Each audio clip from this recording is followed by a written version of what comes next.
Ahojte, pokračujeme. Kapitola 10, aktívum číslo 2, užitočná cesta osobného rastu. Viem, čo si asi myslíte. Kiyosaki, čo si taký mäkký? Na čo také precitlivé reči o ceste osobného rastu? Nepotrebujem žiadnu terapeutickú skupinu rozvíjajúcu seba uvedomovanie a podobné postoje. Ja potrebujem výjsť s peniazmi od výplaty do výplaty. Chcem sa mať lepšie, ale nie vďaka tomu, že si zaspievam Príď, Pane, medzi nás. Nie tak rýchlo. Nie som na vás mäkký, len sa k tomu staviam triezvo. Byť bohatý nie je o tom, že vhodíte svoju šťastnú mincu do výherného automatu a čakáte na to, ako si zarobíte niečo navyše. Nie je to o tom, ako zmeniť veci, ktoré robíte. Je to o tom, ako zmeniť vaše vnútorné hodnoty, zmeniť samých seba. Môj priateľ Donald Trump je miliardár, ale zažil obdobie, keď prišiel takmer o všetko počas pádu trhu s nehnuteľnosťami. Prečítajte si, čo hovorí o skúsenosti človeka, ktorý dlhoval 9,2 miliardy dolárov. Išiel som okolo žobráka na ulici a uvedomil som si, že má o 9,2 miliardy dolárov viac ako ja. Napriek tomu sa už dávno opäť vyšplhal na vrchol. Prečo? Preto, aký je, presnejšie, kým sa stal. Ja som mal podobnú skúsenosť. Ešte do 30-ky som zarobil milióny. O 2 roky neskôr som skrachoval. Prísť o podnik nie je príjemná skúsenosť, ale zároveň to bola aj užitočná lekcia. Počas tých zopár rokov som sa veľa naučil o podnikaní, ale hlavne o sebe samom. Potom, ako som sa ocitol na mizine, mi môj bohatý otec povedal: peniaze a úspech z teba urobili arogantného človeka a hlupáka. Teraz sa ako chudobný môžeš pokorne vrátiť do školy. Mal pravdu. Lekcia, ktorú som dostal, bola neskôr na nezaplatenie. Vybudovanie a strata podniku, známeho po celom svete, mi poskytli ozajstné vzdelanie, ktoré ma nakoniec priviedlo k bohatstvu.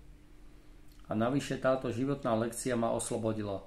Ale to najdôležitejšie, čo mi moje dlhoročné vzdelávanie prinieslo, neboli iba peniaze, ale vedomie toho, že ako som sa zmenil a aký vlastne som. Opýtajme sa na to Johna. Ak bude jeho odpoveď taká, ako si ju predstavujem, potom pochopíte, čo mám na mysli. Robert: John, je očividné, že nie každý, kto sa vrhne do podnikania v oblasti sieťového marketingu, dosiahne rovnaký úspech. V čom podľa tvojich vlastných skúseností spočíva hlavný dôvod, prečo niektorí ľudia nedosiahnu taký úspech, v aký dúfali? John: úspech sa dá definovať rôzne. To, čo môže zavážiť u jedného človeka, môže byť nepodstatné pre druhého. Niektorí ľudia sa uspokoja s tým, že majú aj vedľajší príjem, zatiaľ čo iní naozaj hľadajú podnikateľské príležitosti, ktoré môžu zmeniť ich život nielen po finančnej stránke, ale i čo sa týka životných cieľov. Na úspech a neúspech sa musíš pozerať z rôznych strán a poňať ich v širšom zmysle. Zárobok $1000 mesačne sa môže javiť ako neúspech pre toho, kto sa snažil vybudovať väčší podnik, avšak pre matku, ktorej cieľom bolo výrazne zvýšiť priemerný príjem domácnosti, to môže znamenať obrovský úspech. Bez ohľadu na stanovené ciele, tí, ktorí v podnikaní v sieťovom marketingu vydržia a nepoľavia, sú na tom lepšie a lepšie. Osobne zastávam názor, že hlavná príčina toho, prečo ľudia neúspejú, spočíva v tom, že nevydržia a odídu. Bez ohľadu na stanovené ciele, ale to by si vyžiadalo podrobnejší rozbor. Samozrejme, to nie je iba o tom, či zostanú alebo zo spoločnosti odídu, vzdajú sa svojej funkcie distribútora a jednoducho vyhlásia končím. Ten hlavný problém spočíva v tom, že opustia seba samých. Presne to som mal na mysli. Spomínal som to už na začiatku tejto knihy. Úspech nespočíva iba v tom, že zmeníte typ podniku. Zmena sa musí týkať aj vašich vnútorných hodnôt. Aby sa rozvíjal váš podnik, musíte sa rozvíjať aj vy. víťaz a porazený v každom z nás. To, čo na záver povedal John, sa dá charakterizovať dvomi slovami: zbabelec a porazený. V každom z nás sa skrýva víťaz a porazený. To platí aj o mne.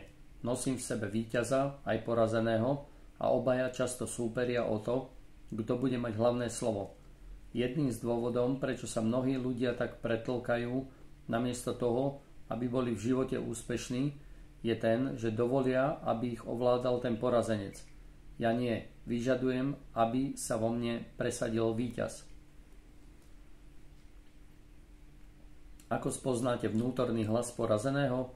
Jednoducho. Našepkáva vám slová ako to si nemôžem dovoliť, alebo to je príliš riskantné. Môžete ho i počuť, ako sa vás pýta, čo keď to nevýjde. Víťaz vždy čelí riziku, zatiaľ čo porazenec rozmýšľa iba nad bezpečím a istotou. Je iróniou, že práve porazený tára o bezpečí a istote, pretože väčšinou skončí tak, že uviazne v zamestnaní a v živote, ktoré vonkoncom nie sú bezpečné ani isté. Čo je isté na 40-hodinovej práci týždenne pre nejakú veľkú spoločnosť, ktorá vás aj tak môže v priebehu nasledujúcich rokov prepustiť? Čo je bezpečné na tom, že strkáte svoj skromný plat do penzijných plánov, ktoré sa nechajú vyciciavať podielovými fondami, alebo krmíte fondy spravované finančným poradcom, z ktorého sa napokon vykľuje ďalší Bernie Madoff, bývalý šéf technologickej burzy Nasdaq a najväčší finančný podvodník v dejinách, ktorý spreneveril peniaze svojich klientov a obral ich o viac ako 60 miliard dolárov. V roku 2009 ho súd odsúdil na 150 rokov väzenia. Rovnako ako sa v každom z nás nachádza víťaz a porazený, tak je tam i boháč a chudák a ten, kto to má všetko premyslené,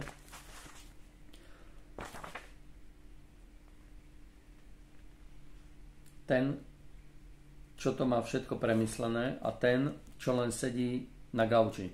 Je to boj.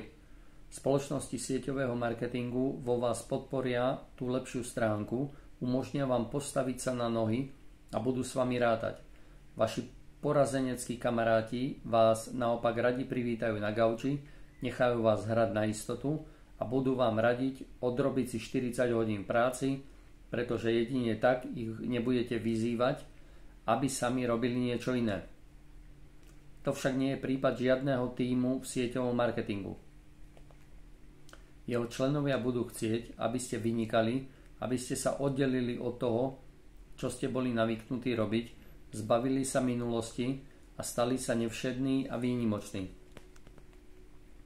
Je ľahké povedať, že si niečo nemôžete dovoliť, že je to príliš drahé, že vám stačia iba určité výhody v zamestnaní a že nechcete tak tvrdo pracovať a pritom riskovať. Ale to z vás hovorí iba porazený alebo zbabelec. Nemusíte z toho mať zlý pocit a cítiť sa prevenilo. Všetci to v sebe máme. Aj vo mne sa občas ozve vnútorný hlas porazeného, ktorý pomaly nadobúda prevahu a chce byť pánom situácie. Aspoň na krátky čas. Preto sa každé ráno pýtam sám seba, kto dnes so mňou vstáva. Moje bohaté ja alebo moje chudobné ja. Víťaz alebo porazený. To je ten konflikt, ktorý v sebe máme. Svojím spôsobom v sebe každý ukrývame celú škálu postavičiek ako z románu, rôznofarebné spektrum postav, ktoré sa z nás eventuálne môžu vykluť.